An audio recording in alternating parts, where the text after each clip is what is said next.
Iyi ni Jado Artist Official Art and Tailoring. Naho uyu mwumva ni Jado nyawe, umunyabugeni wanyu utazabatengwa haba na gato. Ashkudata. Umunyabugeni wabigize umwuga, umunyabugeni biri mu maraso, umunyabugeni ubikora adashakisha. Iyi ni impano nakwambi. Dushushanya amafoto atandukanye ay'abantu, inyamaswa, ibidukikije cyangwa environment. Tubashushanyiriza imitako myiza, amashusho meza cyane agaruka ku muco nyarwanda. Nyine ngo ujya gutera uburezi arabwibanza, ntago twagaruka ku muco w'ahandi tudahereye ku muco w'iwacu Rwanda. Abakobwa beza babyina bazi guhamiriza, amafoto agaragaza abakobwa bari gucunda amata, abakobwa bari ku ruhimbi n'ibindi bitandukanye. Tubashushanyiriza ku nkuta zanyu zo mu mazu meza mwiyubakiye, ku buryo ibyo bikuta by'ayo mazu biba bigaragara mu buryo twita nka 3D cyangwa se 3 dimension. Twandika ku mazu rero nk'uko turi kubivuga nyine, twandika ku modoka, ku myenda no ku bindi bikoresho bitandukanye. Imyenda twandikaho ni iy'abanyeshuri, iy'amakupure, iy'amakorari ndetse n'iy'abantu bakoresha mu gushyingura cyangwa se bibuka ababo. Dushushanya imfashanyigisho z'abanyeshuri nka digestive system, respiratory system, circulatory system, parts of the human body, human skeleton, map of Rwanda, map of Africa n'ibindi byinshi tutagarutseho nona. Dukora ibyapa bitandukanye, ibyamamaza, ibiranga, ibiyobora, harimo banners ndetse na banderole. Dukora cachet stamps zitandukanye, logo badges n'amayinsinya y'abanyeshuri. Dukora amakarita y'abanyeshuri, student cards, biroti, report cards n'ibindi bitandukanye. Tubadodera imyenda itandukanye ku bantu bakuru ndetse n'abana. Abanyeshuri tubadodera school uniforms, tubabohera imipira y'imbeho, sweaters, tubakorera kandi sportswear, byose tukabashyikiriza hariho ibirango by'ibigo bigaho. Dutanga inyemezabwishyu yemewe na Rwanda Revenue Authority cyangwa se RRA. Ibi mbabwira si amagambo, iyo wize neza uba warize, kandi iyo wize neza bigaragarira mu byo ukora. Muze rero mbakubite grife z'ubwenge, mbashanyiriza amafoto meza, mbashanyiriza imitako myiza, umuntu mirenze mbashanyiriza aho mu masaro y'amazu meza yanyu mwiyubakiye, ubundi arushaho kugaragara neza. Ku bindi bisobanuro mwakwifashisha imiyoboro igaragara kuri iyo logo mureba yo muri Jao.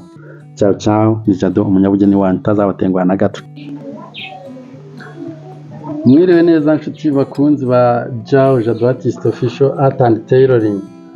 Nk'uko bisanzwe rero jyewe nitwa Jado Artist, ndi umunyabugeni ushingiye ku marangi mumaze kumenyera kuri iyi YouTube channel.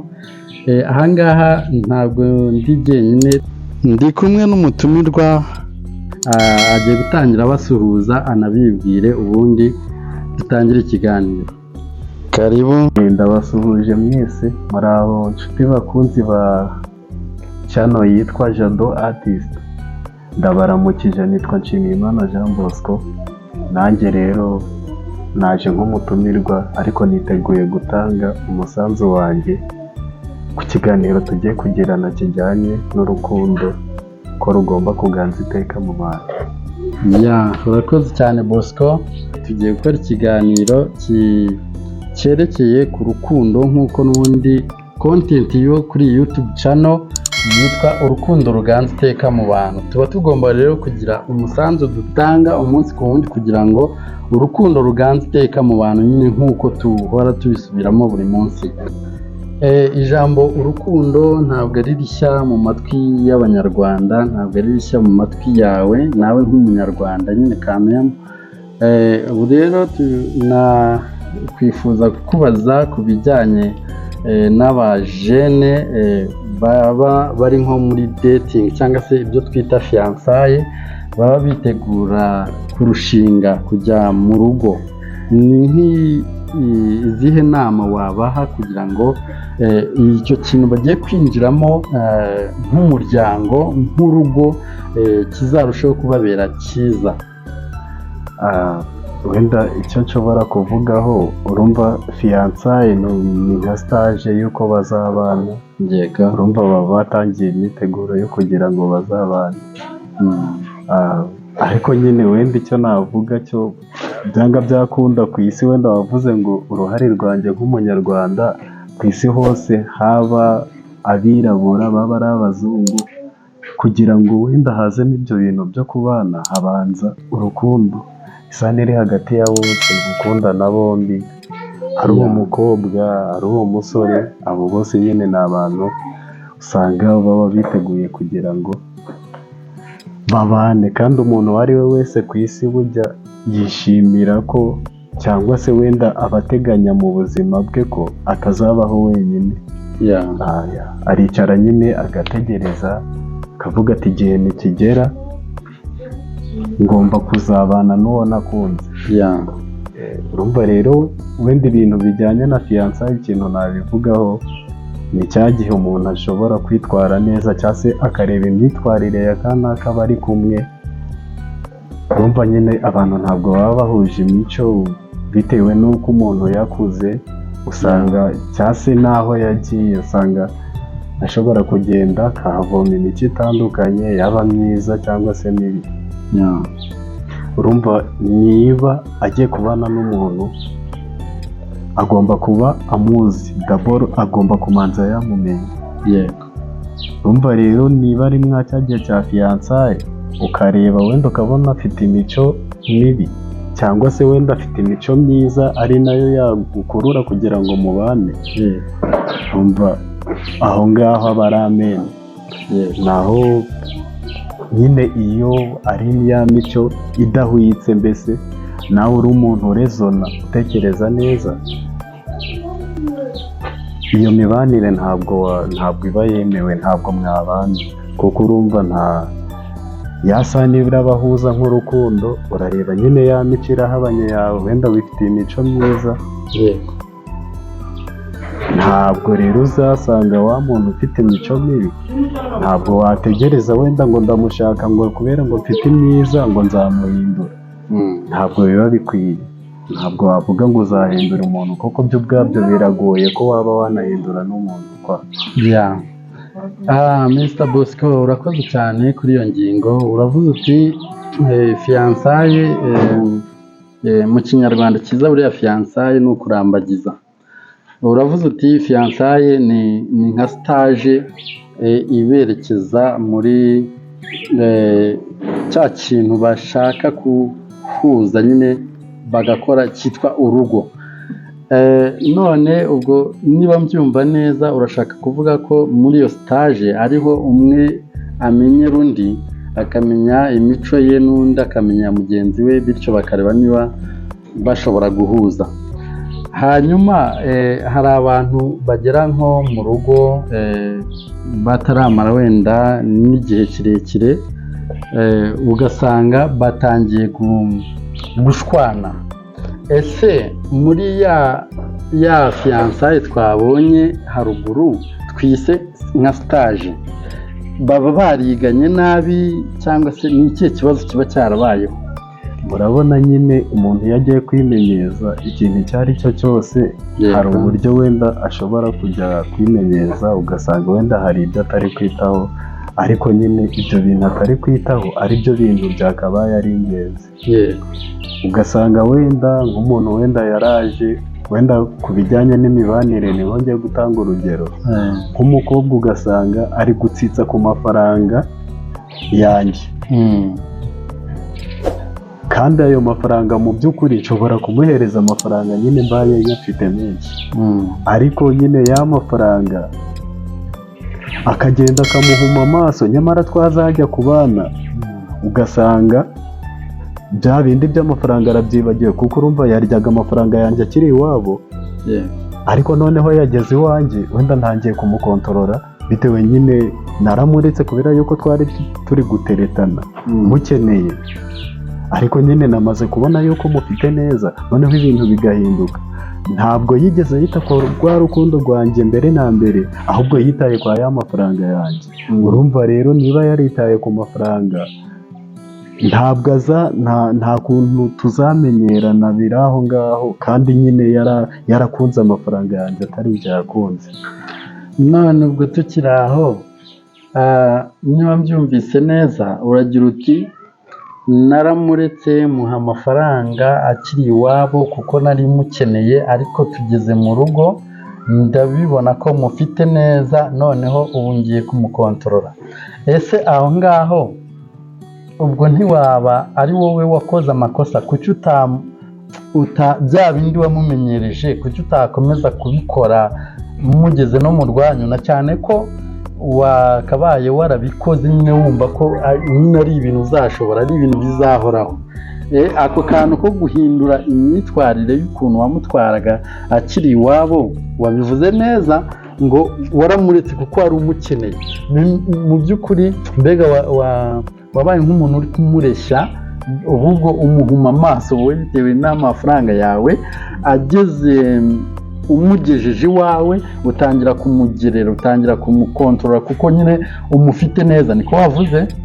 None se ubwo amakosa ubwo ntiyaba ari ayawe, kuki utakomeza muri ya njyana wari urimo n'ubundi ukimufiyansa? Birumvikana nyine aho ngaho ni cya kinyoma.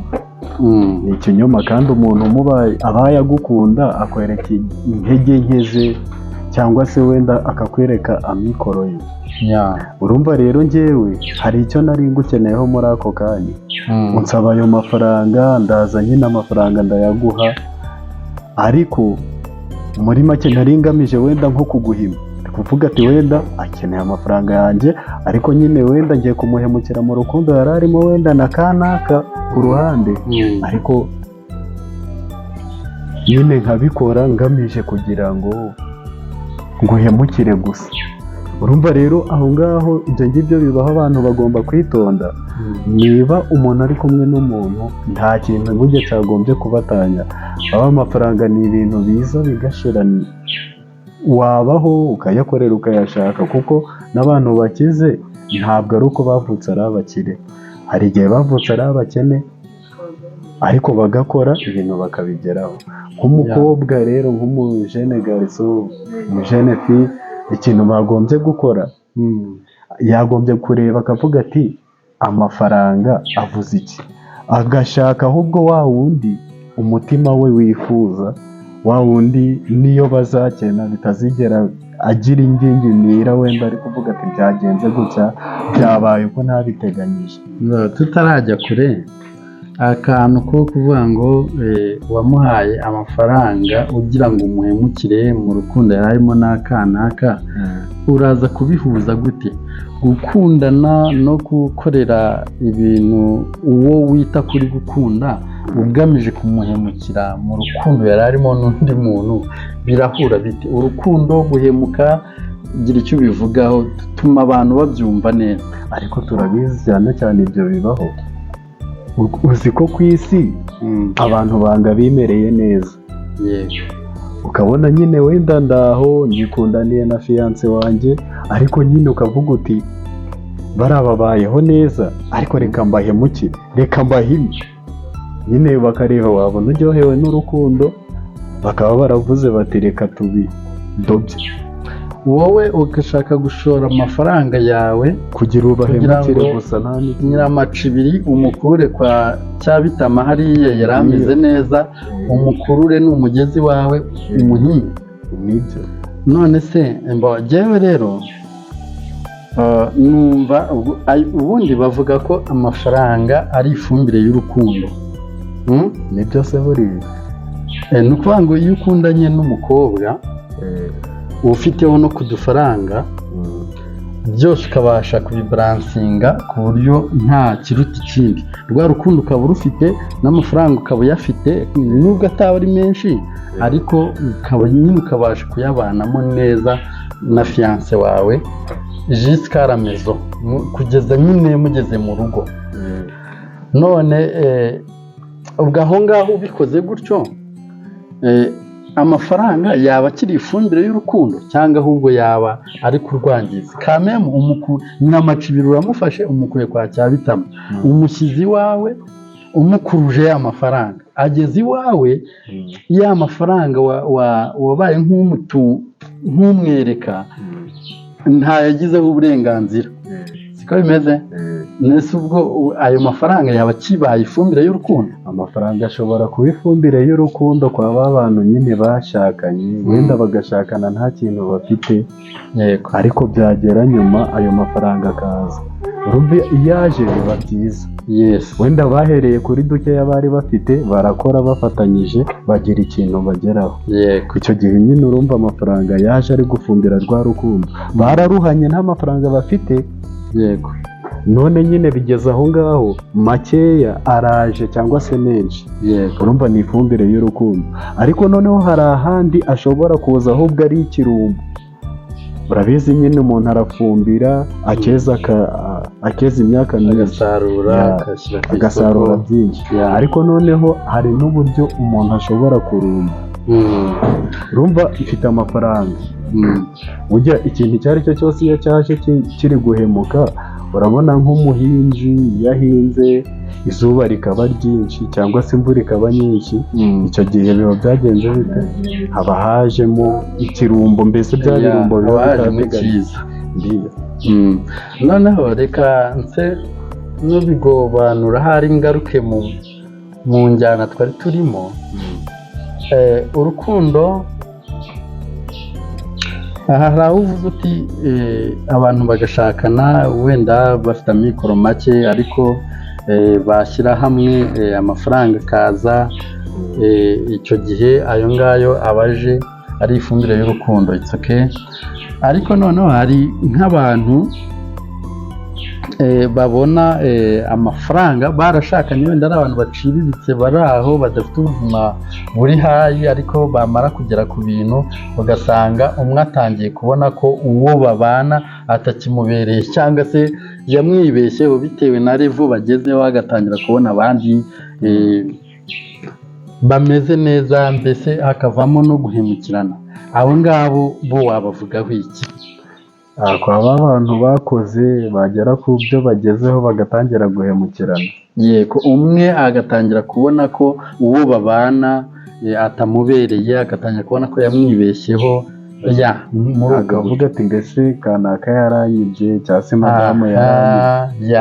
Wabyumvise neza. Aho ngaho wenda ikijyanye n'icyo nyine hari abantu wenda icyo navuga, ariko nyine ku bwanjye hari abantu nyine wenda baba bararemanywe wenda irari ry'umubiri, akareba nyine ugasanga wenda nk'umusaza ari aho ngaho afite imyaka 50, ariko nyine yareba umwana w'imyaka 20 ukabona yatangiye kumurarikira, kandi ntibangana, nta n'aho bahuriye, wenda afite n'abo bana bagiye kungana nabo cyangwa se banamuruta, ariko nyine ukareba ugasanga aramurarikiye. Wenda ibyo ngibyo ku bijyanye wenda n'imimerere y'abantu cyangwa se uko baremetse, nta busesenguzi buhambaye nabigiraho, ariko nyine ibyo ngibyo ni umuco mubi. Ibyo wenda hari keretse abasayikologe nibo babivugaho birambuye, ariko ubwo hagati aho urabona niba umuntu w'umusaza nkanjye mbonye umwana uri under 18 nkamurarikira, nkashaka kumuzanaho ibintu byo kumubeshya ko mukunda kugeza mugejeje mu buriri, byanze bikunze birumvikana hari ikintu kiba kinshuka, nta kindi ni amafaranga, kuko mba nzashyiramo n'imbaraga nkamugurira ibihenda abana kugira ngo abone ko mwitayeho, bityo kuko murusha n'ubwenge birumvikana nzanamugeza ahandi mu gitanda. Ariko tukiri aho nkashaka kubaza ni se, ikibazo ni nakubajije ntago ukinsubije neza mu buryo bunyuze. Ni nakubajije ngo ni iyihe nama nyine wagira nk'abo bantu bashakana bari bafite amikoro aciriritse, cyangwa se ugasanga rimwe na rimwe reka banashakanye nta n'ikintu bafite, ariko bagira icyo bageraho nyine umwe agatangira kumva ko yibeshye kuri mugenzi we, agatangira kubona hari abamurenzeho. Ni iyihe nama wabagira? Wenda icyo nabivugaho, mbere na mbere wenda ukurikije uko ibintu biba bimeze, ikintu cya mbere bujya ku isi ni ukunyugwa, ukanyugwa n'uwo uri we, ukanyugwa n'ibyo ufite, akaba ari byo ugenda urataka. Kuko urumva njye niba mfite umugore wenda ntawe mfite, ariko ugasanga niba ni nk'urugero ntanze, niba ndi umugore, niba ndi umugabo nkaba mfite umugore, wa mugore wanjye nkaba ntaza imbere yawe wowe Jado mvuge ko mfite umugore mwiza, icyo gihe ntabwo mba ndi purawudi, ahubwo icy'ingenzi icyo nababwira, bagomba guterwa ishema n'ibyo bafite. Ntakumve ko umugore wa Jado ari we mwiza, cyangwa se wa mukobwa wa kanaka utambutse hariya ari we mwiza, ahubwo umugore mwiza ni wa wundi muri kumwe kubera yuko ari we Imana yaguhaye.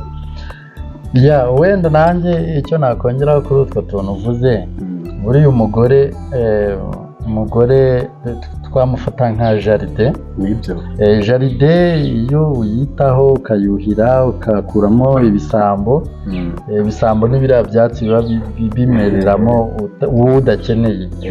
Iyo jaride iyo uyitaho rwose muri ubwo buryo iba nziza. N'umugore rero nta gihe na kimwe umugore aba mubi keretse keretse utamwitayeho.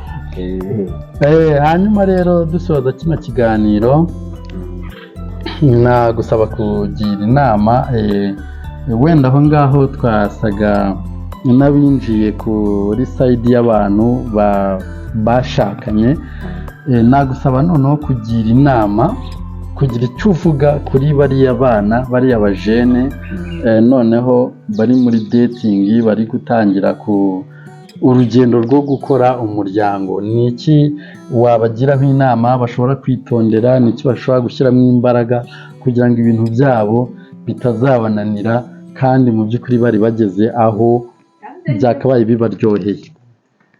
Inama nabagira nanjye ariko ndi kuyigira. nawe urayibagira, nawe uyigira kuko nawe uri umujene gaso. Nawe iyo nama nyine nawe irakureba. Wenda icyo navuga ku bantu nyine tugishakisha cyangwa se wenda twamaze kubabona tukaba turi kumwe nyine gutyo, icyo twakora ni ukubabungabunga, tukabafata neza wenda mwa bwa bushobozi bukeya dufite, tukabagaragariza ibyishimo, tukabereka ko twishimye, kandi nanone tugashishoza, burya tugakenga, kuko urumva ashobora kukugaragariza ko muri kumwe, kandi cyane cyane ibyo bintu bibaho, ukabona ko uri kumwe n'umuntu nyamara we hari iyindi gahunda ariho, ahubwo nyine abantu bari kumwe nyine namese kamwe, agafata umwe akamenya ko wa wundi umwe ari uwo nguwo. Naho iyo agiye mu bintu byo kujarajara, urumva baravuga ngo isuri isamira byinshi igasoza bike. Urumva rero mu rukundo ahubwo ushobora kujya gukunda abantu benshi ukazacura ubusa cyangwa se ugasasarura agahinda. Ikiriho rero nyine niba mfite umwe, reka mugumane gutyo kandi mukunde nk'uko n'urukundo rwanjye rwose mukunde nk'uko nkwiye kumukunda. Ikindi navuga, abajene nyine bagomba kwirinda gucana inyuma, kuko urumva niba uri umujene ukaba uri kwitegura koko uri nk'umuntu wumva uzashingirwa, ukaba ukeneye kugira urugo rwiza, wowe ubwawe ugomba kwiyubaha, kandi kwiyubaha ugomba kwiyubaha ukubaha na wa mugenzi wawe waguhaye umwanya we. Tugomba guhana umwanya rero, kandi akaba ari nawo twubaha, kandi nyine tugakomeza tukigishanya, tukaganira ku bitagenda neza, tugafatanya muri byose, tukanyurwa n'ibyo dufite muri inshuti bakunzi ba Jado Artist Official Art and Tailoring. Mwabyumvise inama za Bosco arazibabwiye, kandi ni inama nziza nkurikije ibyo avuze, mubikurikije mwajya mukora urukundo kandi rukagenda neza, kandi bikabaha umusaruro mwari murutegerejemo. Nanjye rero inama nashyiraho nk'umuntu uyu munsi ufite urugo, ndavuga ku bijyanye na bariya bana bari kwitegura nyine gushakana cyangwa se gukora imiryango. Mwajya mushaka, mwajya mureba physical appearance. Icyo nicyo cya mbere abantu bareba, kuko nibyo bintu bihita bigaragarira amaso y'abantu. Iyo ako kantu umaze kukabona, uko ugenda umara iminsi muri rwa rukundo, ni nako ugenda ureba no ku kijyanye na politeness cyangwa se behaviors, imico, imyifatire, nayo ni akandi kantu keza ko kurebaho ku muntu uri guporopoza ibintu by'umubano, na cyane ko uriya muntu uba ugiye gushyira iruhande rwawe ni umuntu muba muzagumana iminsi yose mu gihe mukiri muri ubu buzima. Uba ugomba kureba rero ni utuntu twinshi warebaho, ariko ngewe numva utuntu tw'ingenzi ari nk'utwo tubiri nagarukaho. Tuzi ko appearance ko umuntu agaragara cyangwa se uburanga, noneho na behaviors cyangwa se imyifatire. Iki kiganiro rero munyemerere tugisoreza aha ngaha. Ndagushimiye we Bosco wemeye invitation yacu kuza gutanga umusanzu wawe ku banyarwanda ndetse n'isi yose muri rusange. Ndashimira namwe mukurikiye Jao Jado Artist Official. Icyo mugomba gukora niba uri mushyashya kuri iyi YouTube channel, ugomba gukora subscribe, ugakora share, ukajya muri comment ukatubwira uko wumva ibi bintu twagarutseho, kuko hari byinshi tutavuzeho. Nawe watubwira muri comment, wenda ukavuga uti naka ngaka mwari kuba mwagashyizemo, cyangwa se ukanatubwira n'ibyo ushaka ko tuzagarukaho ubutaha. Bosco wakoze cyane, ibiganiro nakagaruka. Yego.